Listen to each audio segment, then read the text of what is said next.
effort to be informed. I think informed vote is important. We have,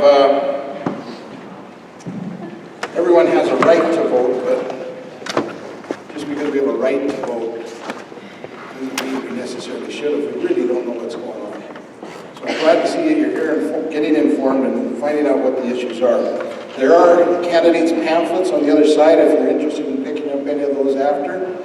This is an opportunity to ask the candidates questions concerning where they stand. I want to also thank our committee for putting this together. This was kind of a last-minute thing. We have Dwayne Thompson, Dr. Bourne, Kristen Barfus, Becky Doig. That's it, isn't it? And me.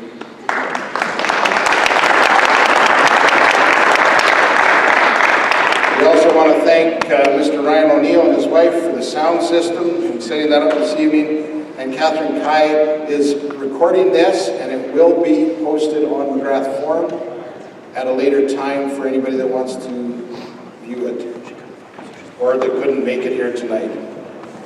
To begin with, we're going to go ahead and start with introductions from our candidates.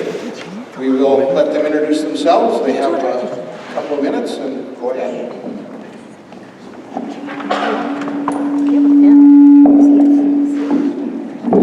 Hi. Hello. I can speak loud. Yep, go ahead. Hi, my name's Ross Blackburn. It's on now. Okay. I've lived in Magrath 37 years. I've taught in Magrath 37 years. Taught 1 year in Raymond. Magrath High School, Magrath Elementary, Western School Division are very passionate to me. I feel like it's a great community to raise our kids. Communities raise kids. Teachers raise kids, parents raise kids. I think we've got a great thing going here. One person I want to recognize right now is Mr. Lance Miller. And the reason for that is we have $17 million going into this school and the elementary school. Isn't that a great thing? He was part of it. Thank you, Lance. My students in the past have always understood that they had my phone number. They could phone me at any time. 1 o'clock, 2 o'clock in the morning, I didn't care. If I lost a little bit of sleep and they were brought home safe, that was great. I've had them call me. I've enjoyed it. Students are first. I will work real hard for this division, for this town, and for the people, the children, the students of this community. Thank you.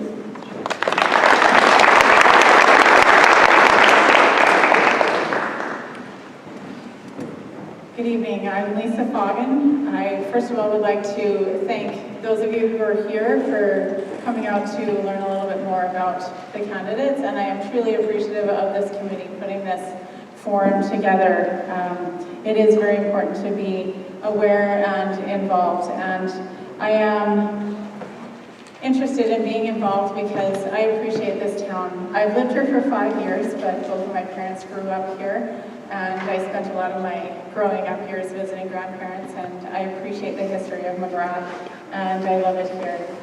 My background, I have a Bachelor of Science, a Master of Science degree. I have spent over 17 years working with children, and typically, or most of the children I've worked with have been children with special needs, and I've done a lot of work with programming with them, as well as working with their parents, teaching and supporting the parents, and especially working with the parents to be able to advocate for their children. I've done a lot of advocating and taught a lot of how to advocate for children, and I feel very passionate that we need to support these young people who are not yet able to advocate for themselves. And so I feel very strongly that education for children is important, and that we need to, as adults, do the best that we can to make that the most possible that we can. I also wanted to mention that I'm running for school board trustee, and the word trustee at its root has the word trust, and I feel it very important that there is a level of trust between the school, the teachers, the parents, the division, central office, and that we need to be able to communicate. I am well known by most people that know me as a listener. I feel it very important that we listen and we communicate and we collaborate together to do the best for the children. Thank you.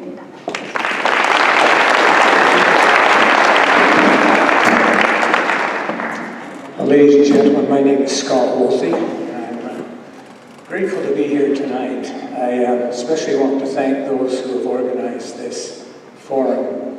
I think it's important that we hear what the candidates are thinking about, what they're going to do, and what they've heard from the citizens in the community. I have the utmost respect for my two, I don't even like to call them opponents, my friends, I guess. Anyone that steps forward to public office, I think, deserves respect.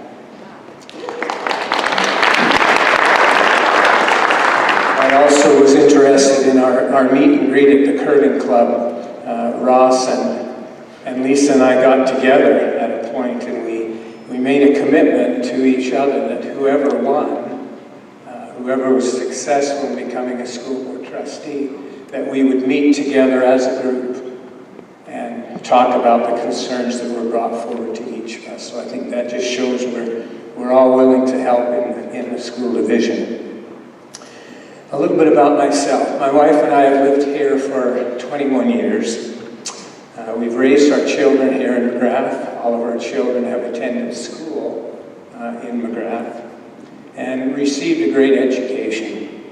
I personally received my education in Magrath from grade 3 on. I should say I attended school in Magrath. Some of the teachers might say that that's all I did was attend. But I've had the opportunity in the years I've lived in Magrath here to serve 2 years on town council. And I think I was able to help the town there. But I decided that it's time to serve again.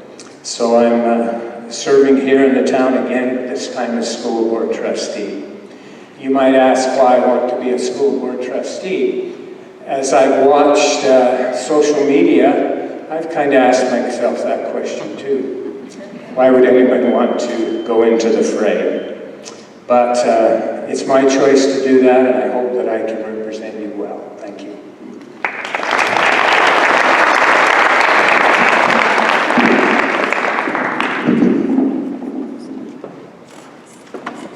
Okay, we now have some questions. I'm going to sit for this part that were submitted over the internet, and I'm going to just address them to one individual and then open it up to the other two who would like to answer. Lisa Foggin. Recently, an open letter to the trustee candidates, parents, teachers, and voters was shared by our Westviewing local executive. Concerns were as follows. 1, a decline in staff morale. 2, excessive board-mandated professional development. 3, an overemphasis on teacher development while undervaluing our teachers' expertise and classroom experience. What are your feelings on these concerns? Which concerns you most and why? I'm aware that there are concerns, and I have talked to various individuals about those concerns. I do find that one of the biggest problems is the decline in morale among the teachers and how that affects the students. The biggest concern is, for me, how that affects the students. And I think as a board, what needs to occur is conversations and finding the best solution to be able to help the teachers feel more comfortable and more confident in their jobs.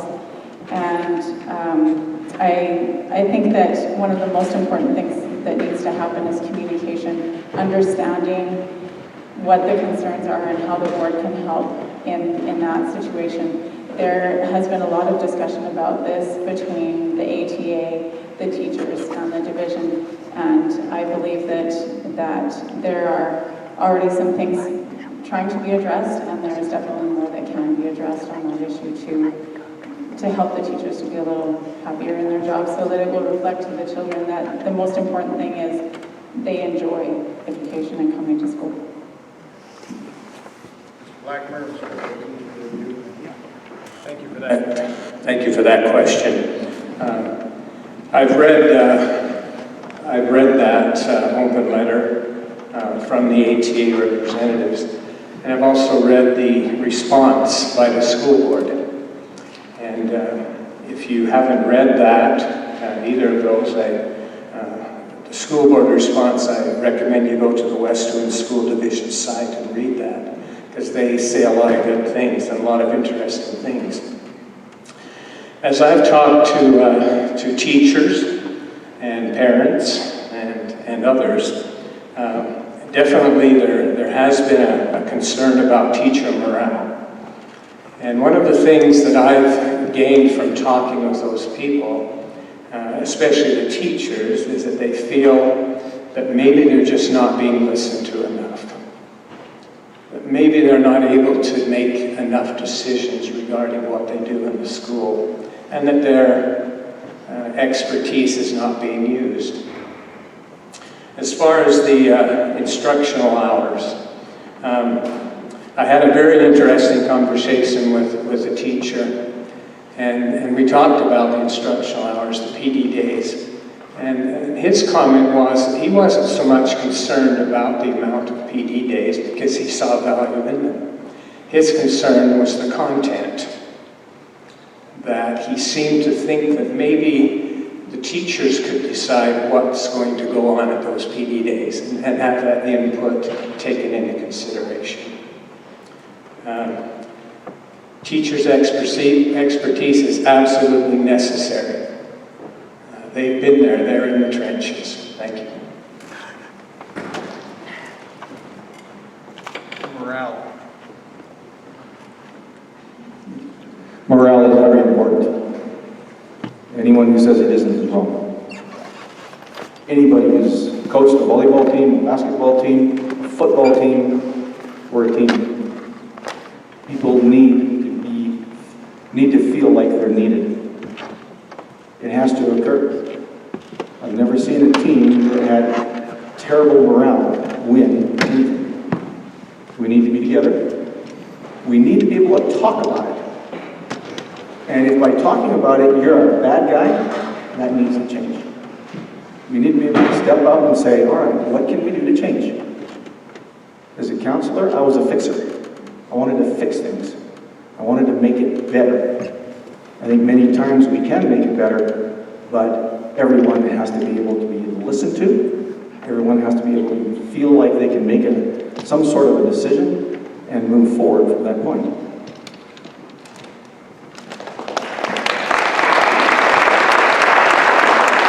Thank you. Scott Woolsey. Currently, provincial legislation requires that parents be provided notice when a program of study includes subject matter that deals primarily and explicitly with religion or human sexuality. Do you agree that this notice and opt-out opportunity should continue for the parents in the Westwood School District? Please explain why you agree or disagree. Yes, I do agree with that. But I also like to talk about something else, because I think that we're, as a school board, as citizens, we're faced with some real challenges now with legislation that is coming down from the government, with the Human Rights Act, which we're only seeing the beginning of what's going to happen with it. I also talked to some teachers, and I've had some different responses from teachers regarding that.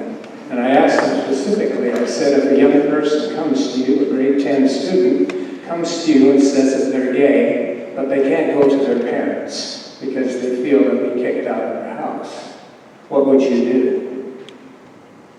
One of the teachers says, I would respect their wishes, and I wouldn't go to their parents. Other teachers have said they would go to their parents. It's interesting that Mr. Reagan right now is trying to pass a bill that will say that if a teacher divulges information to their parents, respecting that, they can lose their accreditation and the school division can lose funding. So I think the responsibility of changing that is, yes, partly with the school board, but I think more important It's for parents that need to go to the government and to address the issue with the government. Thank you.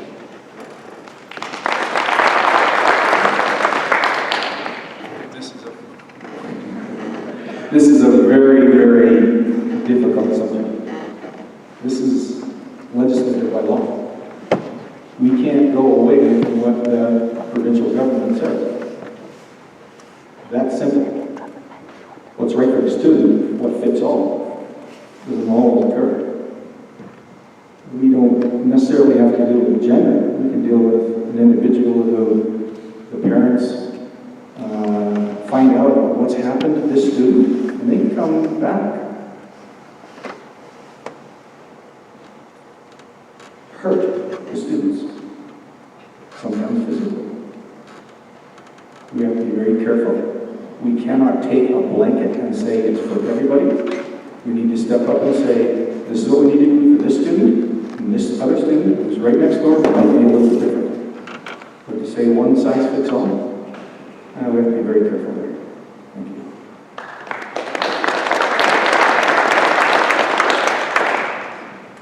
This is indeed a tricky issue because, as was said earlier, children are raised by teachers and by parents.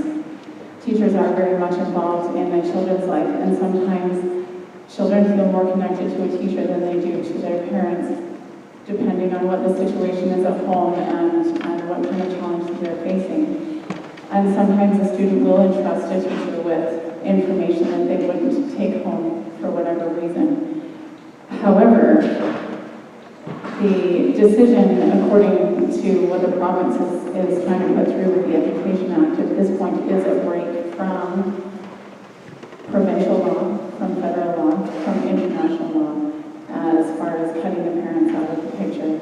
So there is still some concern as far as keeping the parents in the picture. Studies have shown that educational outcomes are much improved when the parents are also involved, and the school and parents can work in tandem. So we do need the parents involved, but as Ross said, it is a tricky issue, and we need to be able to find a way to allow the teachers a certain amount of discretion in the sake of protecting the children.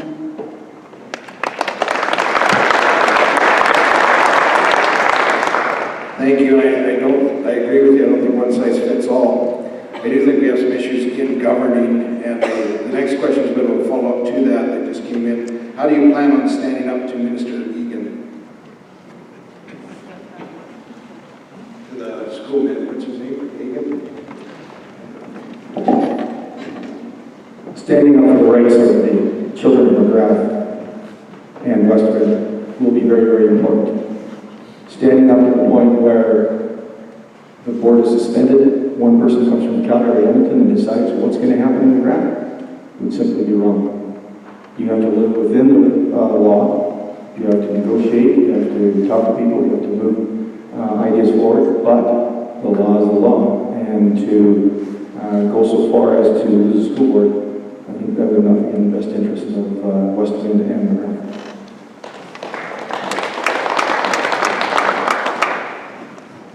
Again, this is a very tricky issue because the law is the law, and there are only so many things that a school board can do. However, as a school board, it is a body of elected individuals that has a bit of voice with the government, and I would like to see the school board be able to take that voice and to represent the parents of Magrath and the Western Division to the best of our ability. But being the fact that the law is the law, I think that the school board needs to be very careful as to how they address this and to find the right ways to be able to still be within the law and yet protect the children. I am of the understanding that our school board is trying to do the best that they can without necessarily coming out and just standing up and telling the province no, because that will not work well for us. We need to actually communicate, plan, discover the best approach, and then be able to deal with the province in a way that we can still be within the law and make sure that our parents and our children are represented the best way that we possibly can.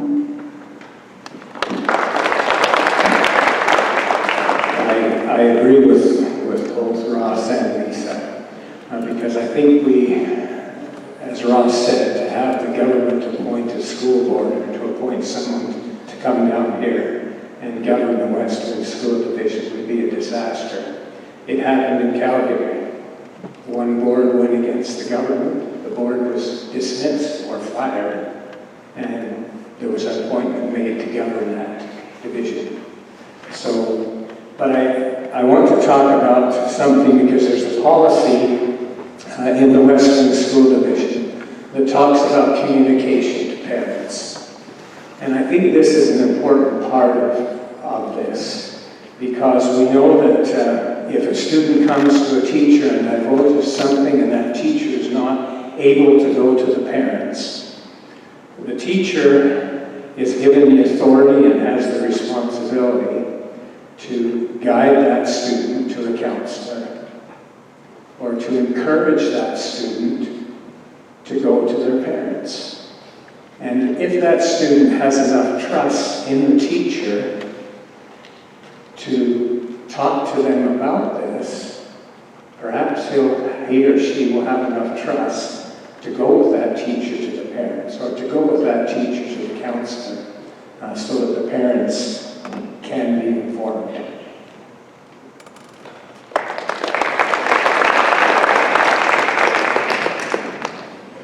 Mr. Blackburn, I support Parents' Choice in Education, an organization that advocates excellence in education through maximum parent choice. If you're elected to Westland School Board, will you work for Westland families by representing the parents' role as primary caregiver and decision maker for their children's education? And do you agree that parents have the right to be fully informed about all aspects of their child's education? One of the things as teachers is that we've taken on a lot of parental responsibilities. I'd love to see more direct parents, for them to work real hard to work with their child, to be able to do a lot of things. But we have certain things that have to occur in school as a teacher. You have the right as a teacher to be a parent when the parent is not there.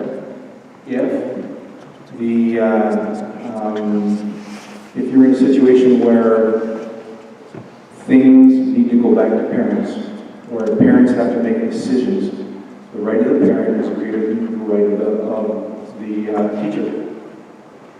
Parents have a right to remove a child from school on a day, any day, and we really do not question it. That is their right. If there's a middle ground where a teacher has to step up and talk to a parent, they should have that right to talk to the parent. But again, you have to take into consideration what it's about and if it's in the best interest of the student. So again, it's one of those things where one size doesn't fit all, but I fully support 100% the parents being the primary caregivers and doing whatever they can to make it best for the student.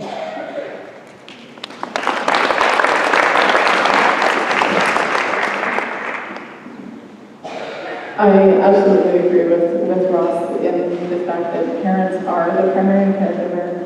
They need to be involved in education. One of the things that I have strongly advocated in my years of working with children and families is that the parents have to be involved. They need to be engaged in their children's education. On the school board side of things, and even as a teacher, there's only so much you can do to get parents involved.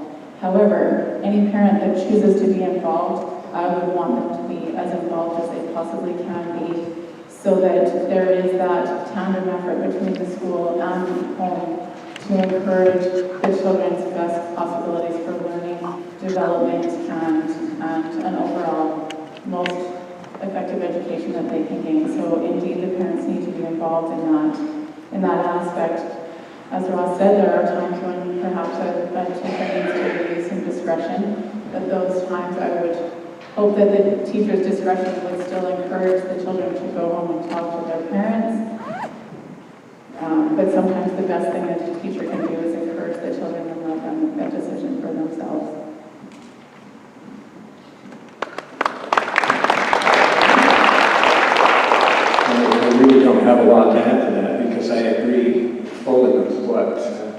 Ross and Lisa said, the parents are the prime caregivers and the prime educators. As far as, the teachers assist the parents because we have a curriculum that has to be taught. But the parents are the ones who ultimately are responsible for their child's education.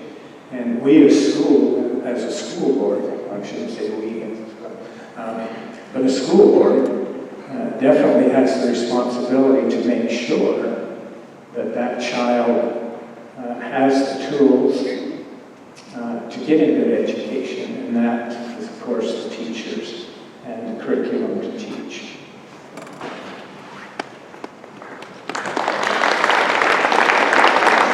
Thank you. Go back to Lisa.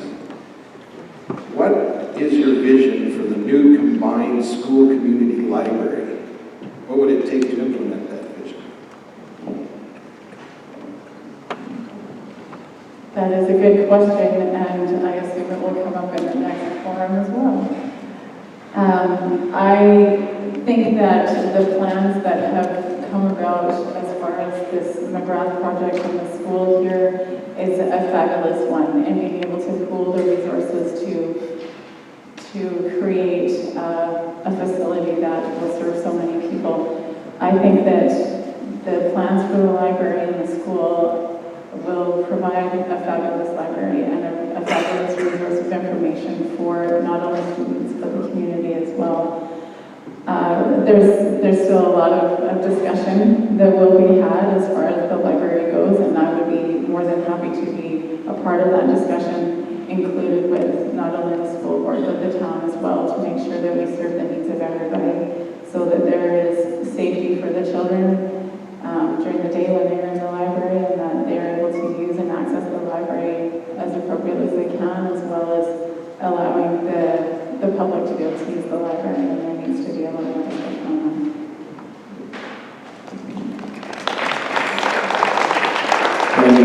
When the discussions were happening regarding having the library come to the school, I went to many of those meetings, and I have to admit that I never really formed an opinion as to how I felt about that.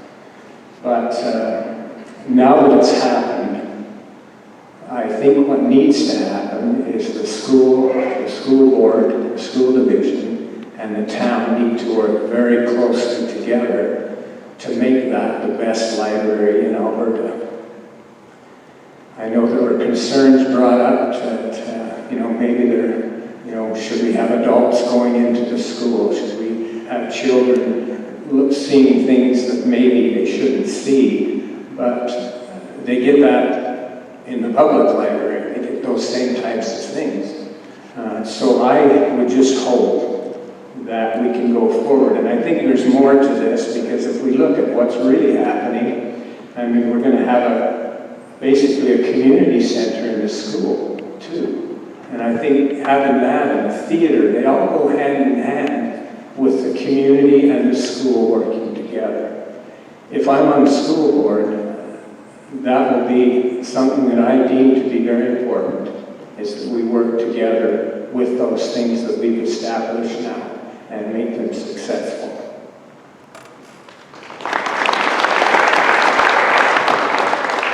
I concur with both viewpoints, but let me tell you a story.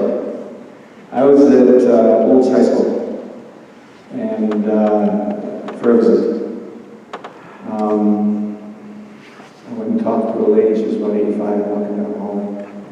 If you ever want to see a community center, go visit Olds High School. It's amazing what they have there. I asked her, I said, do you like this whole concept? We're having a little trouble in Magrath, and I'm just kind of curious as to your viewpoint.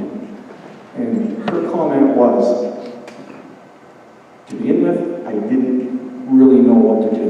But now that it's here, and how it's being used, it's great. And she was also using the weight room at the same time. And so she used the whole community center, and she just gave me the feeling that it was the right thing if individuals of the community used it. And I thought it was a great idea.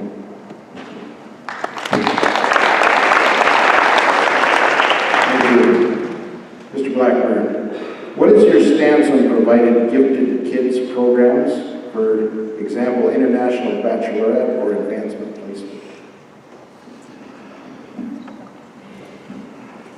These are great programs, but they're very, very difficult to run.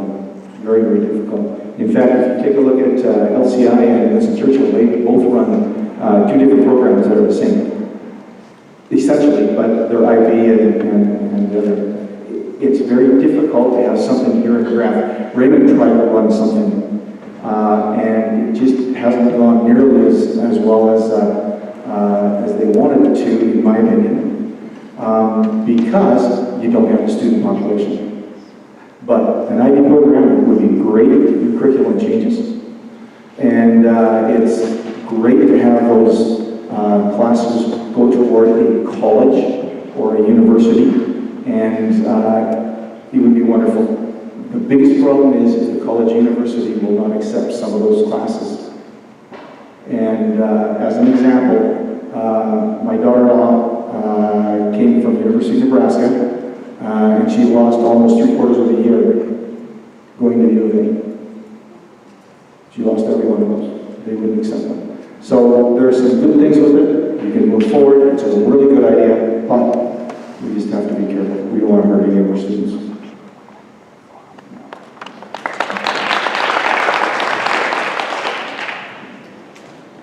There are certainly challenges with the fact that every student is an individual. They all learn at their own pace, they all learn in different ways. And it is definitely a challenge for a teacher as well as for an entire school to be able to adapt to each individual child and what their learning needs are and how they can best thrive with the curriculum presented. As far as the idea of an IB program or something of that nature, it is challenging in the sense that it is also very expensive and difficult to implement in the school, especially depending on the number of students in the school. I do believe, however, that what is important is to ensure that each student is challenged in a way that will help them to learn and be motivated to learn and grow and find value in going to school and see that they're not bored in class because they already understand the material. They need to be challenged. There needs to be some way to build their enthusiasm for learning as well. So whether we can provide an IB program or whether teachers can find some extra projects or things that can apply to each child that needs a little bit more of a challenge, I think that might be a more possible solution in the process at this point.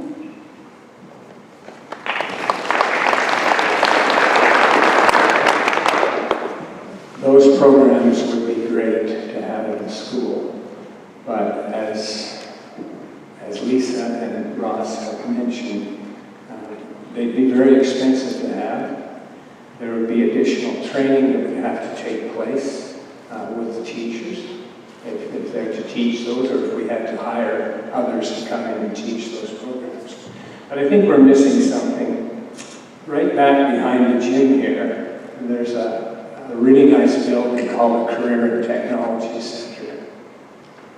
And there was a survey done about 10 years ago, and they said that the biggest problem they're going to have is that there's going to be a lot of professional people, and there's not going to be anyone to build them a house. So I'm concerned that we're thinking about these other programs when maybe we should be thinking about the needs of the students who might like to be a plumber or an electrician or any trade. We have that center that once the school is done, all the renovations are done, the modernization is done, that's what we can use that for. To me, I'd rather see our efforts into that than I would these other programs.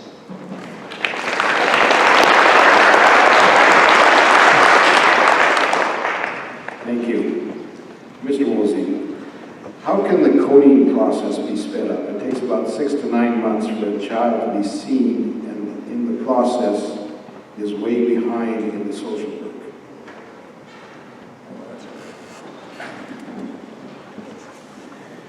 I think that most things when we deal with government are very slow. And I don't think that's necessary. I think that if they have a priority, if they can make a priority to get that coding done, there's people who can do that. I know there's a lot more children that are being coded at this time. I mean, I've had experience with that, and then we had a son that was in a special ed program. But I'm not sure of how we can speed it up, but I think there is avenues to speed it up. I think that, I don't know, it seems like there's a thing with the government that nothing should be done fast. But I think it can. I think the resources are there, I think the people are there. I think it's just a mindset that we need to do it quicker.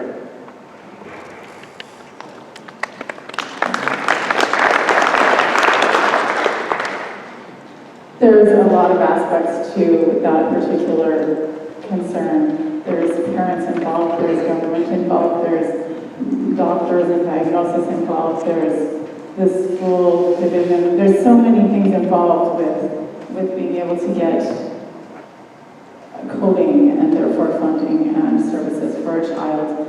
I think one of the biggest things that needs to happen is collaboration.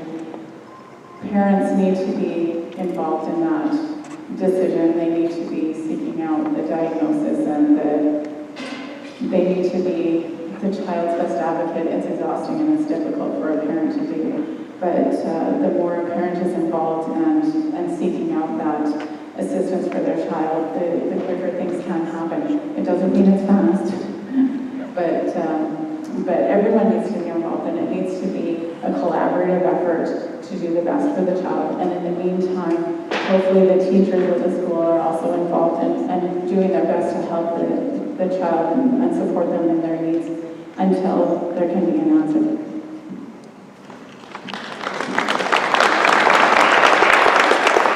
I totally concur. There is a fix, just more money. I mean, really, that's what it is. Now, something has to be worked out, because I know that the special needs people are just inundated with parents, and you talk to them, and you talk to other people who are involved. They say, oh, you know, if we just could, and it's not going to happen for another 4 or 5 months. Well, dang. Something has to occur, and whether or not money goes that way instead of a different way, I haven't seen the numbers. I don't know what it's all about, but I do know that the couple of people who are involved throughout the division, they could use more help. You still have to involve the physicians. They have to sign off on all of these things too. So again, difficult, but depends where you want to put your dollars, and that's very, very important.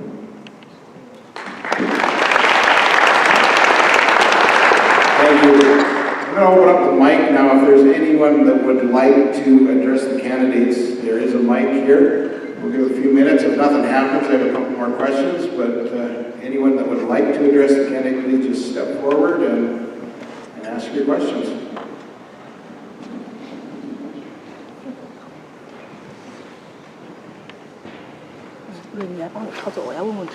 Questions are good.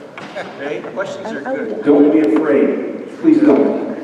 Ask some questions. That's great. Just go right to the mic. Never hurts. I have a question to support University. You just said in future there will be 100 like professionals, but no plumber. But I think you are regarding kids as a kind of material. Actually, every kids are unique.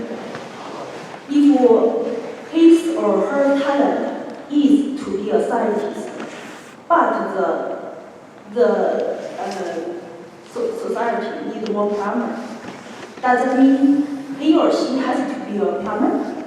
I think our West Wing School Division has put a lot of energy, time, or money on special needs kids.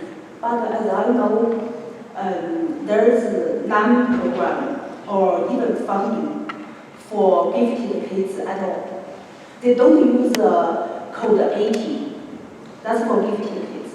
I think every kid deserves support for their role, not just special kids or normal kids. Gifted is not their fault. Thank you. I hope I didn't get the impression that I didn't agree that there should be professional people. I mean, there's need for professional people, and there's each student, each child has the opportunity to be what they want to be. All I mentioned is that I think it's very, that at this time, with funding, with the amount of dollars that investing in that particular program wouldn't work right now because of funding. Now, maybe in the future, yes. The reason I brought out the plumbers and electricians is because I believe that there's students that are gifted in that.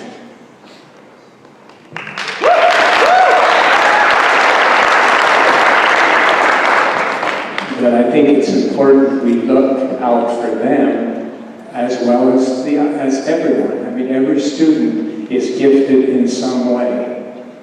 And it would be nice if we could just do a program for every student that they wish. And I hope that someday we could get to that. All I mention is in the meantime, we do have opportunity to help some of those gifted students.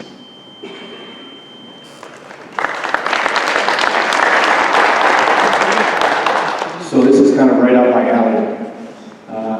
We do have a program. Whether students and parents want to take advantage of it, it's up to them. I can't force anyone to do it. They always push kids to go on to college or university, try to do the best they can with what they've got. But the program we have is called the RAP program, Registered Apprenticeship Program. Over the last number of years, I've had a number of students do construction. A number of kids go to welding, electrician. These are great programs, and students have to take advantage of them. They all get talked to about it, every one of them. I'm going to embarrass one of my friends here, but I say in my comm class, when was the last time that Ken Dow worked on his toilet? And the point is, you know, we need everybody, from electricians to plumbers to architects to engineers to doctors, physicians, skin specialists. We need them all. And we need the guys that are going to run the backhoes. We need the guys that are going to run the skid steers. So we need these people.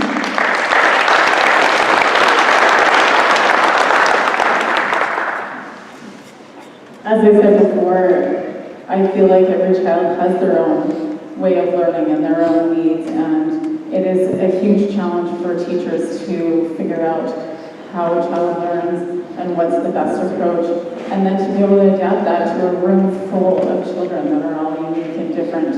It is a huge challenge, and I think that we need to encourage the teachers to be paying attention to each individual child and how they learn, and do what they can to adapt their programs. If that means that they're assigning an individual project to a child that piques their interest, that would challenge them in a different way, then let's encourage that.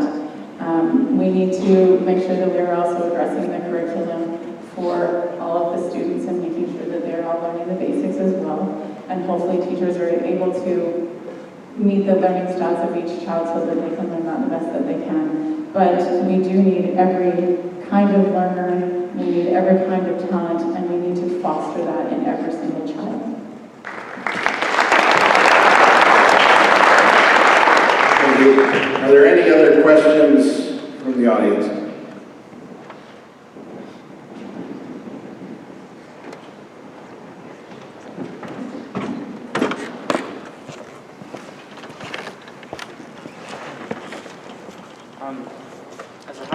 manager in technology. Sorry, can you hear me now? As a hiring manager in technology, I found it incredibly difficult to source local talent. And I think that's systemic because we don't teach computer science in high school, and a lot of people aren't aware of it in university, or they think it's for nerds or super smart people, things like that. So we have to go overseas in a lot of cases to get people to do work for things in Alberta. I mean, I work in technology in agriculture, right? We're applying artificial intelligence to the problems that farmers have, things like that. What can you do on the school board to encourage computer science as a first-rate subject in our curriculum, especially our high school, but even starting in elementary?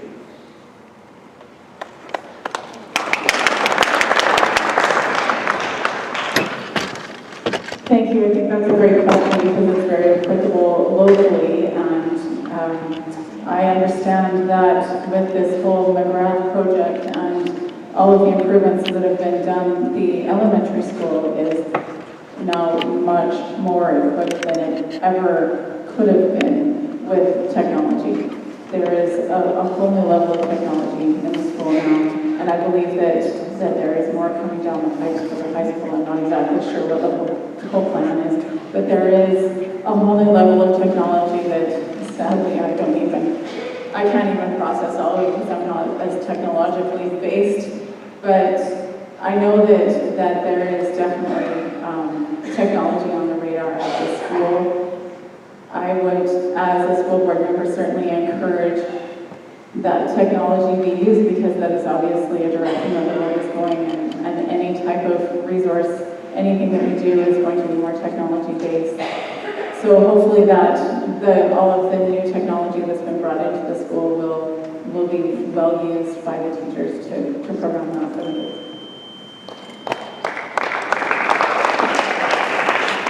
That's interesting because I don't know what I'd do without my grandkids to help me on my computer. Certainly technology is the way.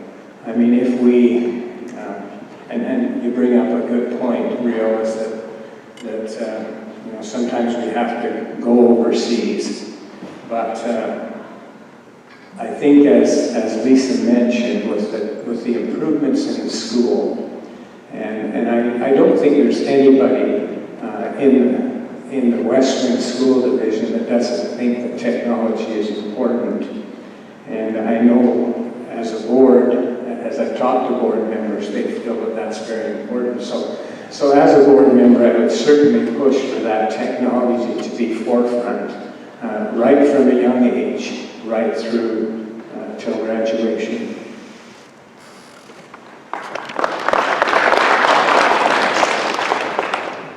One of the things when it comes to computers, we in school teach kids how to use them in many situations.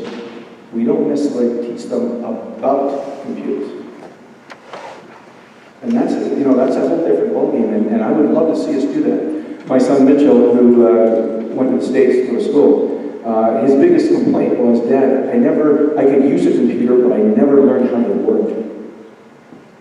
And that's something that we can maybe step up and try and do something. When he talked about binary this and bytes and all those things that I really didn't know anything about, he said, I had to learn that from scratch, where other kids in the States learned about how they were put together and the numbers and all of those things. I think that's a great thought, and maybe that's something that can be brought forward. It's a good idea. I agree with you. Thank you.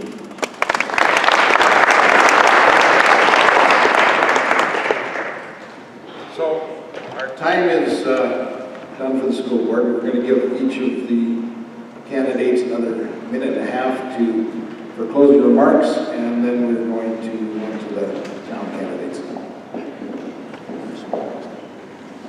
Go ahead. Thank you. I appreciate all of those questions, and you always are a little bit timid to come because you might not know the answers. And and maybe I didn't know the answers, but I expressed what I felt. I believe that the current school board has done many good things for this division. But in my conversations, I've heard from many of you that they feel the system is not what it could and should be. Now, if we go on social media, I would pass judgment that we have the worst school division in the world. But I don't believe that, because I only believe about 1/100th of what I read on social media. I'm stepping forward.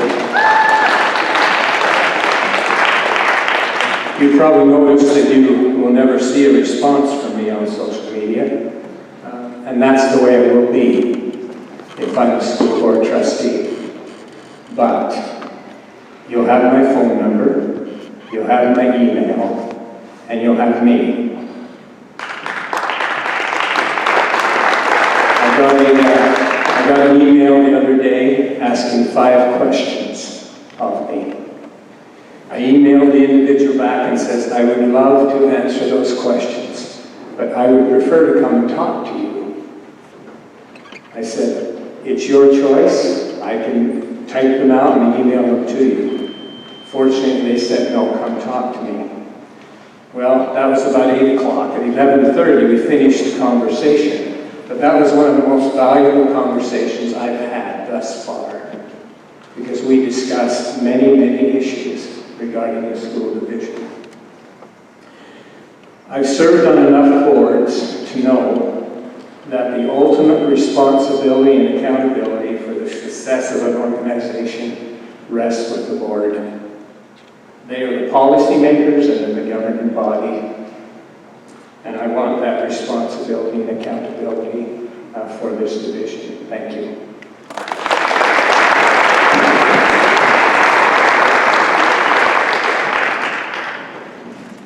I really appreciate this opportunity to answer some questions and to present a little bit of my interests in the school division. I have served on several different boards and committees and volunteer charity organizations where I have learned a whole lot about collaboration, working with others, and the most important thing of all is to listen, to hear people's concerns, to recognize the variety of concerns that are out there, and to then, as a board, get together with all of the possible solutions, find the right solutions that fit the most appropriately in that situation. It is difficult, but it can be done. And what I feel is most important is to be able to listen, to learn from one another, to be able to support one another. If my view is not the common view, but that's what everybody else is asking for, then my view is not as important as everybody else's. I, like Scott, would also be completely available to anyone who wanted to speak to me. I am willing to reply on social media, but I will be cautious as to how I do so, or the reply would simply be, here's my phone number, or can I call you, or can we get together? I would love to speak with anyone who has any questions or concerns at any given point. My entire concern is the kids. The whole reason that there is a school board is for the children to have the best education possible. That is my interest. That is what I want to represent. Thank you.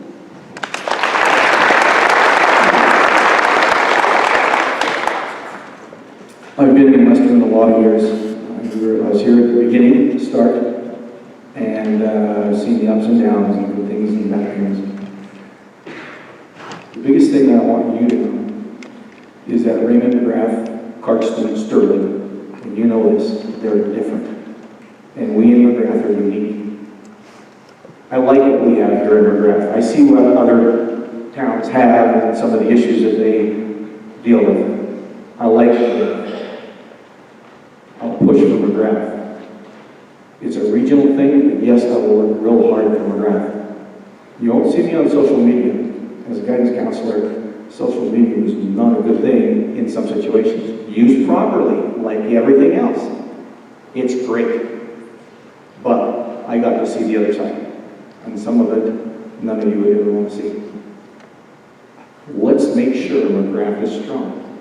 I want you to know that I will work real hard, if elected, to work for Magrath. I will work so hard. But then again, we are in a region, and we have to do regional things. And I don't think there's anything wrong with putting a lot of emphasis on the principals of each school and let them do a whole bunch of good work in their schools. I think that's a great thing. And then we as trustees, and I love the word trust, that was perfect. I think we can work toward making people do great things for our division and lead them rather than force them. Thank you.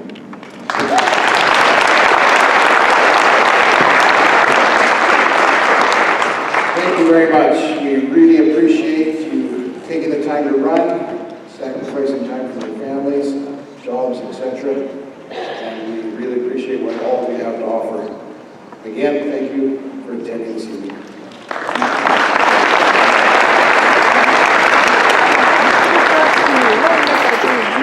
We have all the town candidates.